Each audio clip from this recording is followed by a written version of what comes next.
Hello Honors Geometry students, this is Mrs. Kamenar and we're going to go through some basic geometric vocabulary today. So watching an educational video is different than watching like Netflix or something. As you are watching this video and completing your own notes template, please make sure that you pause the video, rewind it if you need to, and make sure that you are engaged with the material.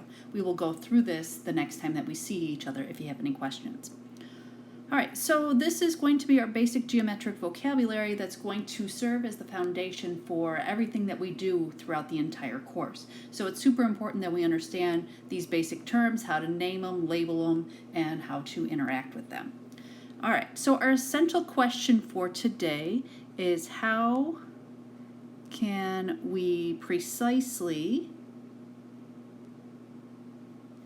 name and label geometric figures.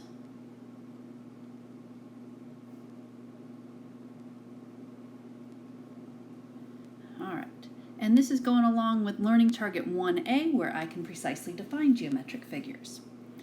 Alright, so we have our entrance question. So this is something that I want you to think about and why we have these naming and labeling conventions, and we'll talk about it the next time we see each other in class. So what I want you to do is choose your favorite point in that whole mess of red dots that you see on the video right now. And if you had to describe to a partner which point you chose, how would you do that? So take a moment, think that over, pause the video if necessary. Okay, and we will discuss that when we see each other next. Alright, so we have a bunch of terms to go through today. The first one is point. And just I'm going to point out that point, line, and plane are technically undefined terms in geometry because you can't define one without defining the other, so you have this whole cyclical definition mess.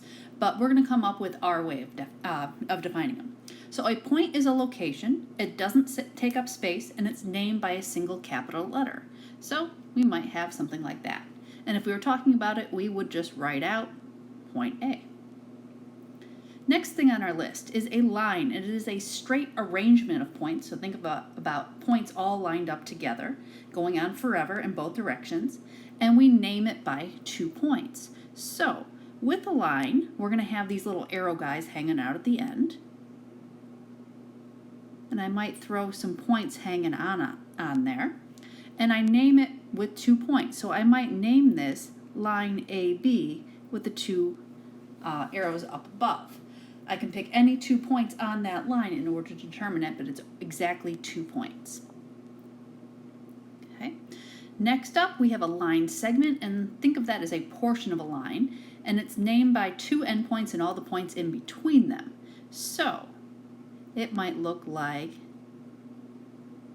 you might have the dots hanging out at the end, and we would name this line segment DF with that little bar up above. You could also choose to name it FD backwards. Since these are talked about so often, it's also acceptable to talk about line segment DF and leave that little bar off the top. Okay, next on our list, and again, if I'm going too fast, please pause the video and catch up with your notes. Next on our list, we have a ray, and this is going to start at 1 point and go forever in one direction. It's named by the endpoint and 1 point on the ray. So I have my endpoint, one-sided arrow hanging out here, and I'll just throw a couple of extra points on there just for fun. I would name this ray AC with the one-sided arrow up above. A has to be the first letter because A is that endpoint. Okay, moving on, we have opposite rays. These are 2 collinear rays. Let's break that down. Co meaning together, and linear, I see the word line there, so together on a line. So 2 rays together on a line with the same endpoints. So an opposite ray always forms a line. So we very rarely actually refer to an opposite rays as opposite rays. So we see one ray, AB, hanging out over here. I'll draw another one ray AC. Again, I'm going to have to call that AC because I can consider that my endpoint. Those are opposite rays, and together they hook together to form a line. Okay, moving on, collinear points. We just kind of talked about that in our previous definition. Co meaning together, linear, I see the word line, so together on the line.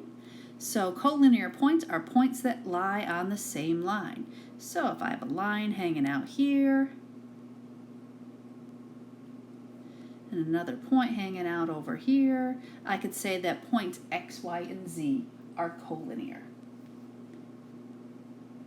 Okay, next we have a plane. This is a two-dimensional surface. It has length and width but no thickness. It's either named by a single capital letter or by three non-collinear points on the plane. So usually when I draw my plane, I draw it kind of like this squish square, and I might indicate that I have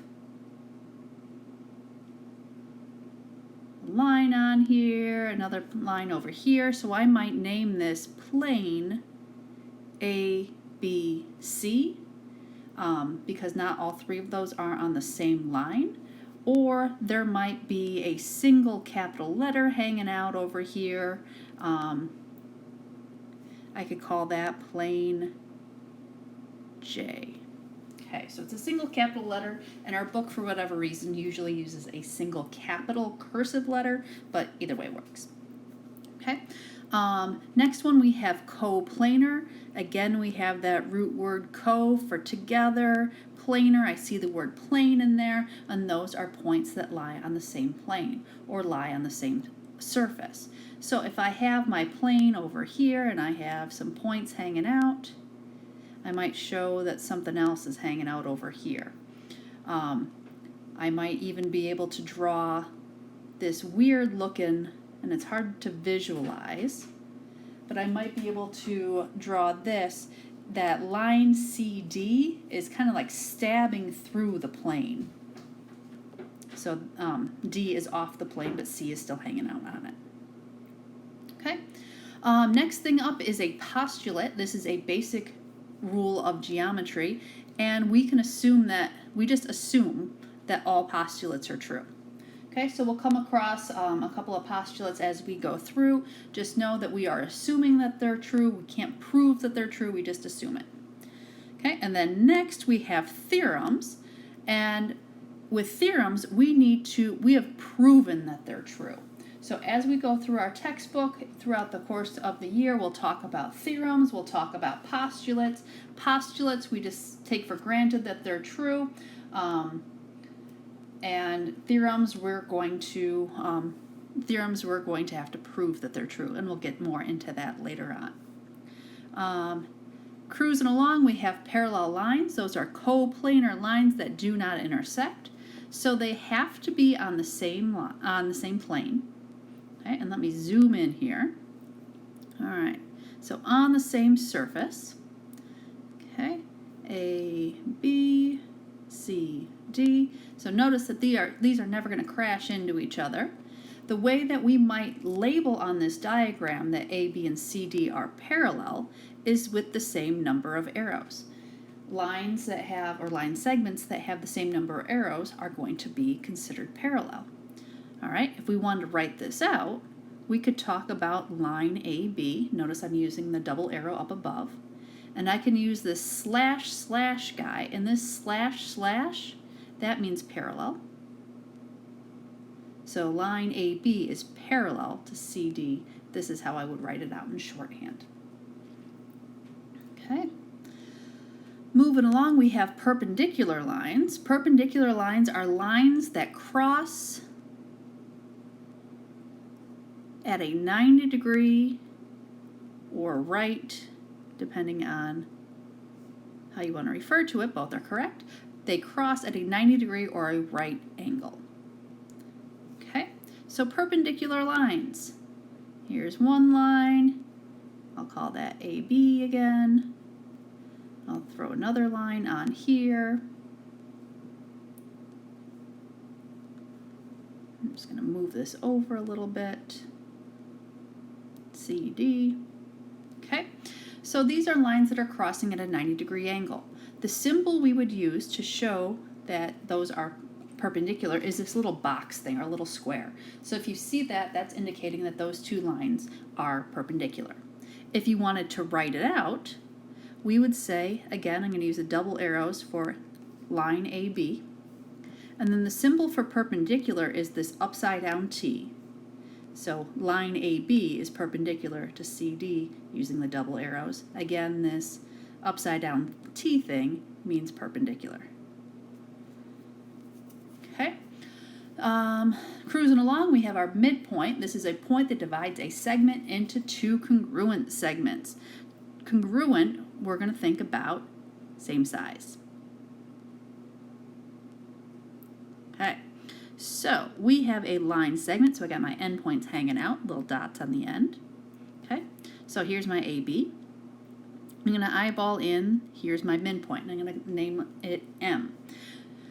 How we would truly show that that segment is divided into two congruent segments is using these little dash guys. Any segments that have the same number of dash guys on them indicate that those two segments are the same length, or that they are congruent.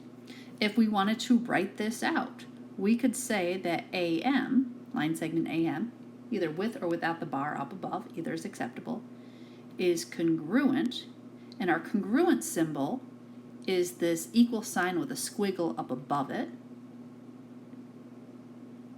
Okay, so AM is congruent to MB.